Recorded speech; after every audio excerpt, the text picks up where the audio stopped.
नमस्कार मित्रांनो, स्वागत आहे तुमचं आताच्या ब्रेकिंग न्यूजमध्ये। मित्रांनो, मुंबईमधून एक मोठी बातमी समोर येते। मुंबईतील हॉटेल, रेस्टॉरंट आणि धाब्यांना आता तंदूर रोटी बनवण्यासाठी तंदूर कोळसा भट्टीचा वापर करण्यावरती बंदी घालण्यात आली आहे। तुम्ही जर तंदूर रोटी खात असाल आणि तुम्हाला तंदूर रोटी आवडत असेल तर ही बातमी तुमच्यासाठी अत्यंत महत्त्वाची आहे।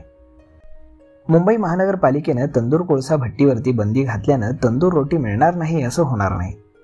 मुंबई महापालिकेनं कोळसा भट्टीऐवजी वेगळा पर्याय विविध हॉटेल मालक आणि चालकांना सुचवलाय। खरं तर मुंबई हायकोर्टाने आज याबाबतीत आदेश दिलेले आहेत। हायकोर्टाच्या आदेशानंतर मुंबई महानगरपालिकेकडनं याबाबत कारवाई केली जाते।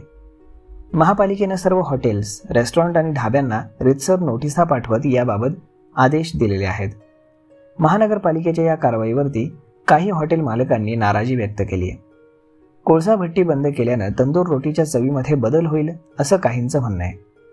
असं असलं तरी कोर्टाच्या आदेशानुसार आता तंदूर कोळसा भट्टी वापरण्यास मज्जाव राहणार आहे। मुंबई हायकोर्टानं आदेशानंतर मुंबई महानगरपालिकेकडून कोळसा आणि लाकडी ओव्हनवरती कारवाई करण्यास सुरुवात झाली आहे।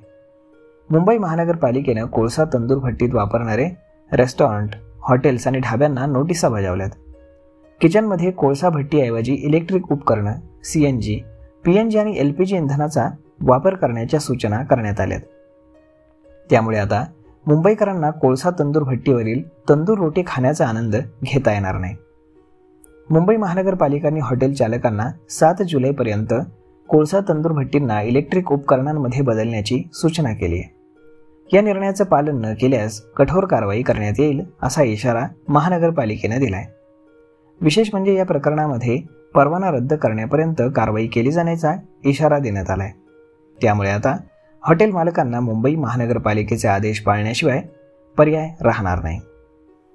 तर मग मित्रांनो, अशा पद्धतीनं जर तंदूर रोटी तुम्हाला आवडत असेल तर आता इथून पुढे ती तुम्हाला मिळणार नाही, कारण यामुळे प्रदूषण होत असतं आणि ते टाळण्यासाठी मुंबई महानगरपालिकेनं आणि कोर्टाच्या आदेशानुसार ही तंदूर रोटी आता बंद करण्यात आली आहे।